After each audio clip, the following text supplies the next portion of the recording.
Uma boa noite a todos, a vocês que estavam acompanhando o texto meditado pela TV Votorantim, o canal 10.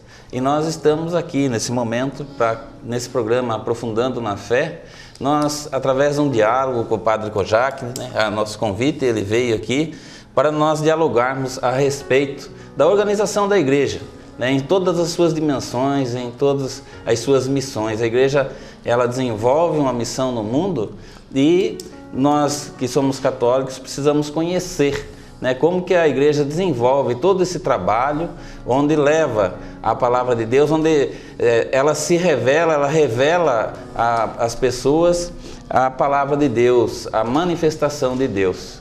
Então, muito bem-vindo, Padre Kojak, é com muita alegria que nós recebemos o senhor aqui na TV Votorantim para nós, nesse diálogo, poder fazer uma meditação, vamos dizer assim, a respeito da nossa igreja, que é tão rica, A nossa igreja, ela atua, de uma maneira bem ampla em todas as dimensões da sociedade, da vida humana, vamos dizer assim, acolhendo as pessoas, nas suas diversas condições que elas se encontram na realidade em que elas estão vivendo. E é muito bom quando a gente faz essa meditação, essa reflexão sobre a nossa igreja, sobre essa igreja que ela veio para acolher a todos os seres humanos e regenerar a pessoa humana, trazer a pessoa humana para a santidade, para regenerar para aquilo que nós fomos criados. Afinal, nós fomos criados para ser santos. Façamos o homem a sua imagem, a nossa imagem e semelhança. Assim, Deus disse, no momento da criação do ser humano. Então, muito boa noite, Gostaria que você colocasse as suas considerações. Boa noite a todos os telespectadores da TV Votorantim, a convite do meu irmão Diácono José Alberto, aí, que é o presidente das Cáritas. Estamos nós aqui para conversar um pouco, fazer um pouco esse diálogo de fé da nossa igreja, da qual ele já falou que é muito rica, bonita. Então a nossa igreja tem muito a oferecer a esse povo cristão. Por isso nós aceitamos, então, com muita alegria, estamos aqui. A todos vocês que nos veem, nos ouvem aí também, paz e bem. Então, nós queremos partir da missão ao qual Jesus Cristo veio testemunhar no mundo. Jesus Cristo ele até usa, quando ele chega lá na cidade de Nazaré, ele, na sinagoga, ele usa o texto do profeta Isaías, no capítulo 61, E através dessa leitura do livro do profeta Isaías, ele define bem a que ele veio, Jesus Cristo, a que ele veio, E daí, então, diz assim o texto bíblico: ele foi a Nazaré, onde fora criado, e segundo o costume, entrou em dia de sábado na sinagoga, e levantou-se para fazer a leitura.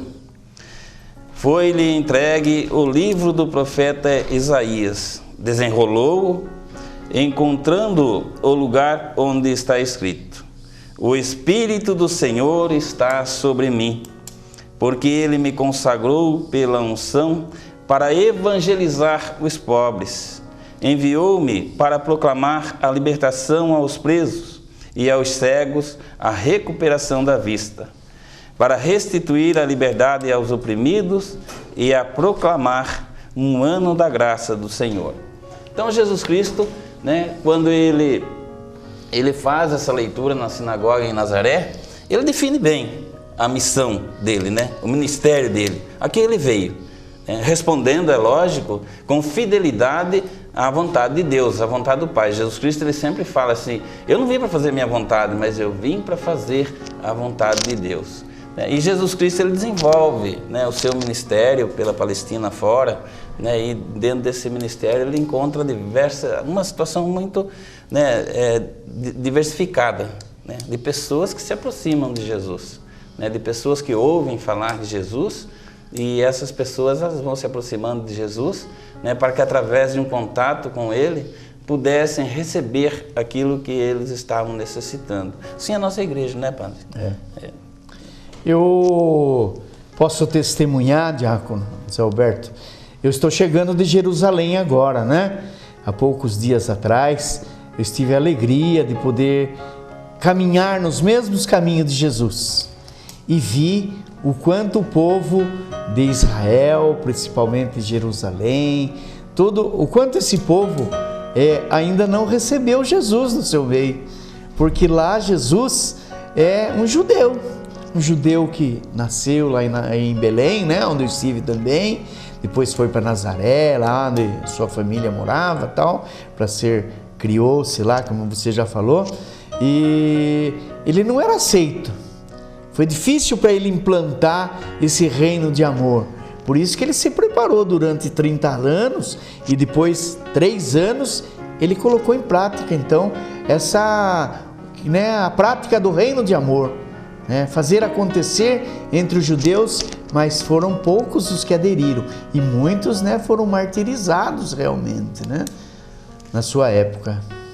Então, Jesus, ele passando, como, né, foi bem lembrado aqui, nem todas as pessoas aceitaram Jesus na época que ele caminhava pela Palestina. Encontrou muita oposição, vamos dizer assim, né? E essa oposição, Jesus, ele administrava bem isso, né? Ele conseguia administrar essa oposição que até caminhava às vezes atrás dele, né, para ver se pegava ele, né, em alguma divergência até com a doutrina judaica, para poder julgá-lo, para poder condená-lo, para poder acusá-lo diante de alguma coisa que ele fazia, né? Mas ele administrando tudo isso, ele continuava a sua caminhada, né, passando, como eu disse, ele sabendo da missão que ele teria que realizar aqui nesse mundo, na fidelidade ao Pai, acolhendo as pessoas, né? Jesus, ele dá muito testemunho diante da pobreza, diante das pessoas necessitadas, né? No Evangelho a gente vê que cada vez que Jesus passava, que tinha uma pessoa que tinha uma carência, ele não passava indiferente, né? Ele sempre tinha um olhar atento para aquela pessoa, né? Ele sai, vamos dizer assim, como nós falamos, né, na nossa igreja hoje, Papa Francisco, que foge do protocolo, né?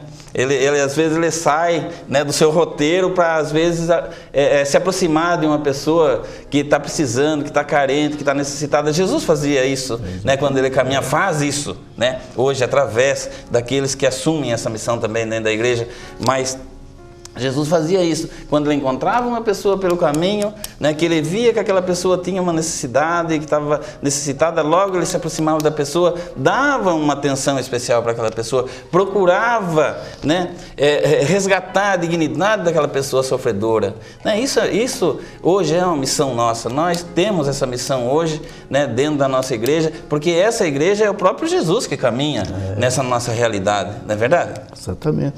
Eu estive lá naquela piscina, né? Bem de pertinho, olhamos bem de juntinho assim, aonde aquele homem queria entrar-se lá naquela piscina, né, tomar o banho lá, para que fosse curado da sua paralisia e tal. E Jesus, olhando ele de longe, falou: mas por que aquele homem nunca consegue? O que acontece com você? Jesus já se aproximou dele, já começou um diálogo com aquele homem. Cada vez que eu vou entrar, já chega mais gente na frente, né? Eu não posso sair daqui, é meio dificultoso. Jesus falou: você vai entrar sim. Agora, Jesus foi lá e não só falava e ensinava, mas fez a ação. Por isso ele diz àquele homem: pega aí a sua cama, aí, o seu carrinho que você está aí, ó, toma e vai embora para casa, você está curado. É esse Jesus que fazia, não só ensinando assim, mas através da ação. Por isso, José, aqui nós temos na nossa igreja, nós temos um documento assim, chama Compêndio da Doutrina da Igreja, né, do social da igreja. E numa dessas partes aqui, da terceira parte, ele fala bem do que Jesus espera de nós. Está escrito aqui, ó. Até anotei bem, até fiz uma observação. Para a igreja, a mensagem social do Evangelho não deve ser considerada uma teoria. Jesus não considerava isso teoria, mas, sobretudo, um fundamento para uma motivação para a ação. É isso que a nossa fé deve nos levar, então, a gente sempre agir, né? Ou não dispensar o pobre, esse que se falou, o paralítico. Não, vai em paz, Deus acompanhe você. E não fazer nada como um gesto de ação. Esse é o testemunho. A igreja, como a gente estava refletindo, a igreja hoje é o próprio Jesus. É o próprio Jesus que caminha, né, através do compromisso de cada um de nós, né, do padre, do diácono, né, do leigo fiel que também desenvolve os seus trabalhos nas diversas pastorais da igreja, nos movimentos e nos organismos que a igreja tem, se dispõe, né, para que ela possa nessa caminhada, né, nessa nossa, porque é uma outra realidade, nessa realidade onde nós estamos vivendo, com sensibilidade, né, a gente tem que ter a sensibilidade de sentir, né, qual é a necessidade do momento, onde que eu devo atuar, né, qual é a resposta que eu tenho que dar nesse momento, né, para que a pessoa faça um encontro com Jesus Cristo. Né? As pessoas, elas estão ansiosas para encontrar com Jesus, né? E a gente tem que ter sensibilidade para que promova esse encontro. A pessoa fique conhecendo através dessa revelação que vem de nós, né? Cada um de nós, nós temos que dar uma resposta, né, a tudo aquilo que é colocado diante da nossa frente, diante de nós, para que então, né, Jesus Cristo ele continue agindo, continue acolhendo as pessoas no seu braço caloroso, né? Eu falo isso aí, né? Porque essa leitura do livro do profeta Isaías cabe também a nós, né? Nós também fomos consagrados com unção, né? E nós fomos enviados, né, a proclamar a boa nova aos pobres, a libertar os cativos, né, recuperar a vista aos cegos. Muita gente não enxerga hoje, que está com a vista boa, vamos dizer assim, né, mas tem uma dificuldade danada para ver o que é óbvio, não é verdade? Como que deve ser vivido, como que a vida deve ser levada, né? Quais são os valores da vida, né? Os conceitos que nós devemos ter. Quer dizer, isso também, né, nós devemos também carregar conosco esse compromisso de ser essa pessoa evangelizadora, essa pessoa, né, que vai fazer com que o ser humano seja regenerado, né, para a santidade, né? Esse é um compromisso sério. Às vezes a gente nem toma conta da dimensão desse compromisso. Até assusta às vezes, né? A gente fica meio assustado, né? Meu Deus, quem sou eu, né, para assumir tão grande compromisso diante de um projeto tão maravilhoso, né, que abrange o mundo, né? Esse projeto abrange o mundo, não é verdade? Que nem você falou de Jesus. Então, o Evangelho desta segunda-feira, ele nos diz assim, qual que é a obra de Deus? Que faça o nome de Jesus ser conhecido. Mas não adianta eu só pregar, falar, se eu não vivo, se eu não tenho uma ação, né, a favor dos menos favorecidos, como Jesus veio fazer no seu tempo. Eu andei lá e eu vi por que mataram Jesus, né, porque ele queria favorecer essas pessoas, mais pequeninos. Ele vinha falar para que as pessoas tivessem um pouco de igualdade no seu viver, né? O atendimento fosse meio igualado, né? Que os pobres não passassem fome, que todos tivessem trabalho. Ele próprio, né? O filho do trabalhador, filho de José, né? Ele mesmo teve o trabalho, ele também trabalhou junto com seu pai, e hoje a gente não vê muito isso, né? Então... às vezes ontem, né, fazia uma reflexão, né, e fazia um paralelo até com a nossa vida, né, com a vida do ser humano, né, que o ser humano, conforme ele sai, né, da infância, entra para a adolescência, o ser humano começa a viver uma realidade diferente, né, a realidade de um sentimento diferente, quando ele começa a se sentir atraído por outra pessoa, né, então isso na adolescência é fortíssimo. A gente vê que é uma coisa que mexe com o ser humano na adolescência, né? E o primeiro sentimento é o choque, né? Quando vê aquela pessoa, o ser humano toma aquele choque. E ele começa a se sentir interessado por aquela pessoa. Como Jesus também, quando foi anunciado o nome de Jesus, quando Jesus se apresentou, né, dentro do seu ministério, né, muita gente que tomou aquele choque. Esse homem é diferente. Esse homem tem algo a mais, tem alguma coisa, tem um carisma a mais, né? como que, né? Então, acho que aquele choque das pessoas, né? E eu falava assim, muitas pessoas se interessaram em aprofundar um pouco mais o conhecimento sobre ele. Começaram a caminhar com ele, né? Começaram a se envolver com Jesus Cristo, né? Nessa caminhada, procurar saber mais o que ele tinha para oferecer, como que era, né? O seu jeito de viver, né? Então, muitas pessoas foram, né, se aproximando de Jesus nesse sentido, né? E nessa caminhada muitos se decepcionaram, né? Então eu falo assim, houve também aquele momento onde as pessoas, não era bem aquilo que as pessoas queriam, que as pessoas esperavam, né? E porque Jesus chegou num determinado momento, ele foi julgado, né? Ele foi entregue, ele foi julgado, ele foi condenado, ele foi crucificado. E nesse momento a gente vê a reação das pessoas, a gente percebe no Evangelho assim a reação das pessoas também. Aquela mesma pessoa que tomou aquele choque inicial, que se interessou, seguiu lá na frente, a gente vê a reação da pessoa e é fria. O homem foi condenado, o homem está sendo açoitado na coluna, né? Daí aquele momento de Pedro, não sei, nem conheço, nunca vi, né? Não dá para entrar num barco desse, isso aí vai acabar em morte, isso aí não vai dar certo. É interessante, Zé, você falou do Pedro aí, era um fiel seguidor. Pedro fez aquela profecia lá, que nós todos temos dentro do nosso, a quem iremos, Senhor, se só tu tens palavras de vida eterna, só o Senhor se ensina, o Senhor é o Filho de Deus vivo entre nós. E eu celebrei, presidi a celebração na capela de São Pedro do Cantagalo. Sabe, canta galo, porque lá Jesus falou, a hora que o galo cantar, Pedro, você vai me negar. E lá nessa igreja lá, né, bem assim um pouco mais fora, ele realmente negou Jesus para uma mulher. Então uma mulher naquele tempo não tinha muito valor. Por isso que ele falou, não, eu não sou não. Não, você parece que anda junto com ele. Fala, não, eu não. Então, se ele falasse isso para um soldado lá, que estivesse lá, um judeu, um homem mais alguma autoridade, ele tinha sido preso e morto também na mesma hora. Mas ele falou para uma mulher, a mulher não tinha crédito naquela época, sabe? E por isso que Pedro negou 3 vezes a Jesus, né? Ele não foi morto por causa disso. E lá nessa igreja, eu presidi a Santa Missa lá, sabe?